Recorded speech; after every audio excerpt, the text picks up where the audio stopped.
Businesses continue to explore opportunities in solar energy, and you could soon see more evidence of that in the suburbs.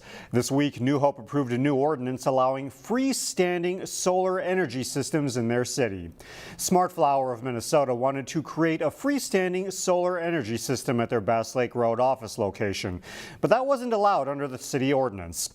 Solar panels had to be attached to a building. The city council voted this week to amend the ordinance and allow freestanding solar in commercial and industrial districts as long as they don't cast a glare in public rights-of-way.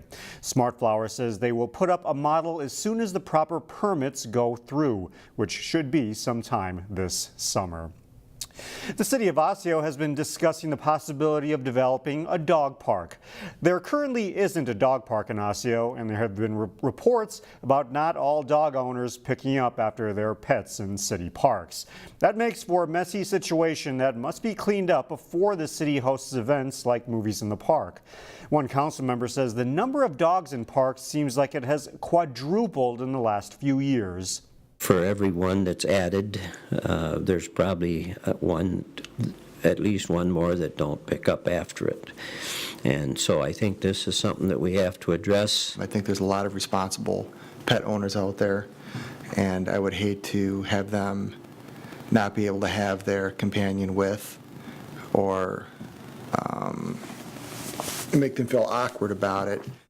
The city currently doesn't own vacant land where a dog park can go. Plus, Councilmember Stelmack pointed out that the city recently updated sidewalks so pets wouldn't have to walk on the road. The council directed city staff not to pursue the issue right now.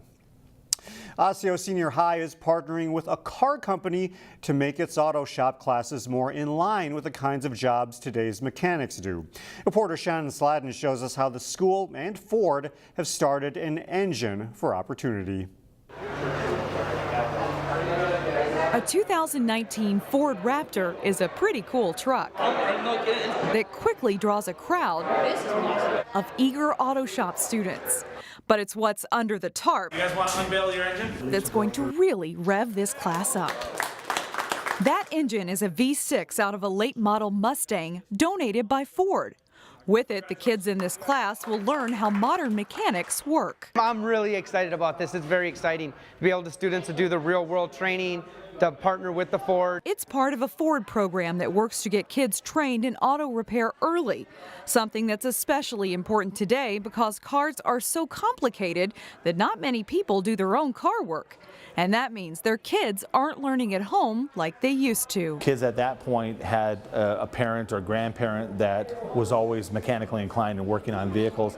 You see that less and less these days, so they don't have that natural hands-on ability from working in the garage with dad or grandpa to learn more about fixing cars. We'll take the front timing cover off. We'll show them how to adjust cam timing. Andrew Kavanaugh has been teaching auto shop for the last 4 years.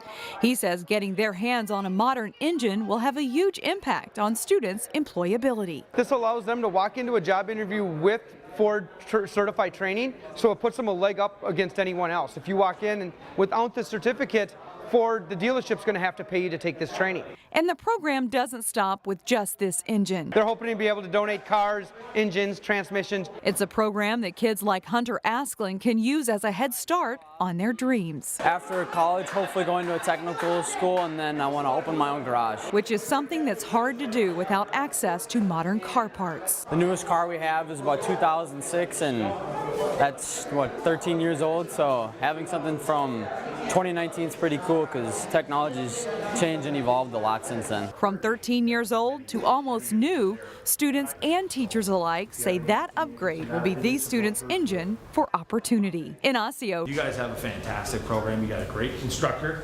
Right? Shannon Slatton, CCX News. Students will also have access to a Ford program that lets them shadow technicians at dealerships to get a first-hand understanding of what a career in car repair is like. A project started by a student is now gaining momentum in Robbinsdale. Plans are now underway to begin painting a new mural this summer. Here's a picture of what it will look like. The artwork will go on the south wall of Ace Hardware in the downtown area. The hardware store is also donating the paint. The city of Robbinsdale says the project will start in July. Local groups like the JCs contributed to the $8,000 project. Plans are also in the works to spruce up the mural across the street, which has some peeling paint. The Golden Valley Historical Museum has something to brag about. The Minnesota Alliance of Local History Museums recognized the new Golden Valley Museum. They are being honored for their design and installation of permanent exhibits. The museum opened last year after a member gave a generous donation for the expansion. You can check out the exhibits for yourself. The museum is open Thursdays and Saturdays. The Art of Possibility show is open at the Courage Kenny Rehabilitation Institute in Golden Valley. The goal every year is to really support artists with their talents and their skills and give everybody an opportunity to share their art with the world and show their talents, skills, and abilities. This is the 55th year of the show, and there are 167 artists represented. Works range from oil and acrylic paintings to drawings and mixed media. Artists submit work from across the country and around the world. There are many local artists on display as well. It's just my other part of my life that just lets me get into the flow. I can lose track of time. I put music on. I just love it. Now, all of the work you'll see is for sale. The show is at Courage Kenny through May 17th, and you can come by to view it anytime they are open. A reminder for you, you can check out more stories on our website, ccxmedia.org.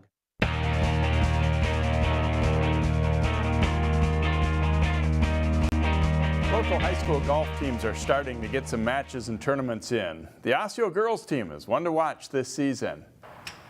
With most of last season's successful squad back, the Osseo girls golf team is optimistic about this season.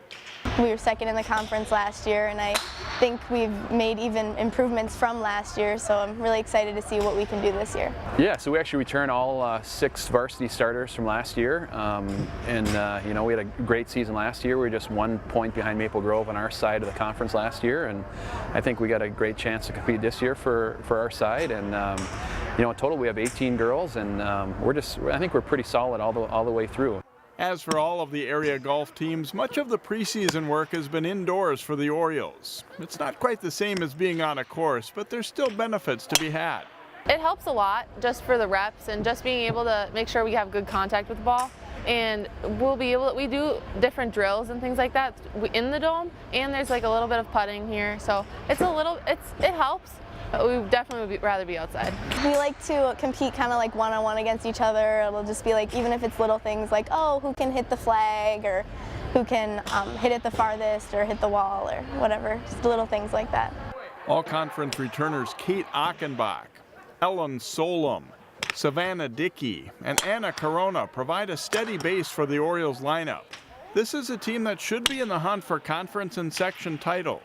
We're really consistent too with our scores and things like that. So, and we got second last year in conference, and we did really good in section. So I'm really excited for the season. Osseo's ready to post some good scores this spring. The Orioles won the tournament they hosted at Shamrock Golf Course by 21 strokes. Well, college is just around the corner for high school seniors. For a handful of student athletes at Park Center, it was a big day midweek.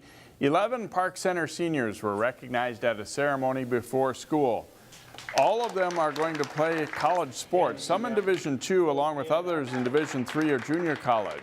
Several sports were represented too, including football, basketball, track and field, soccer, and more. We talked to 2 of the student athletes who will compete at the Division II level beginning in the fall. It means everything to me, you know. As a little kid, I always told my parents that I wanted to go to college for free, didn't want to make them pay, didn't have to put that burden on them. So to finally execute that and be able to tell them that I went for free is a blessing, and I can only thank God for that. It's just super surreal. It's something that I've thought about for a long time. It's been the ultimate goal. Like, I love doing my sports, and I'm honored to be able to do them in college too. Well, the Armstrong and Totino-Grace softball teams finished near the bottom of the Northwest Suburban Conference standings last season. They met up on Grace's home field this week. With Armstrong up 1-0 in the third, Paige Lloydholt drops a hit down in right field. Isabella Jacobson and Kate Lloyd'll score to make it 3-0 Falcons. In the fourth, Lucy Moose drives in a run with a base hit to center field. Nikki Ringel scores on the play, and Armstrong goes up 4-0. And they break it open in the fifth as JoJo Harrison's liner is off the tip of the first baseman's glove. Mary Isaac scores on the play, and after hesitating, Paige Lloyd'll also comes home. The Falcons get 3 to go up 7-0, and they win their first game after 3 losses. 7-3 Falcons is the final. The Wayzata boys tennis team finished 4th in the state last spring. The Trojans faced Hopkins in a Lake Conference matchup this week. At number 1 singles, Wayzata's John Foley serving to Ken Song. The two exchange a couple of shots, and Foley's able to get Song on the run and put away a nice forehand winner. Foley wins the match 6-2, 6-2. At first doubles, Brett Eliason serves for Hopkins. His partner Ari Siegel puts a shot between Michael Deal and Will Dieters for a point and a game win in the first set for the Royals. Later, though, it's Dieters serving for Wayzata, and both he and Deal will deliver nice shots at the net to take the point as they go on to win the match 6-2, 6-3, and Wayzata prevails in the team match. Final score on this one is 7-0 Trojans.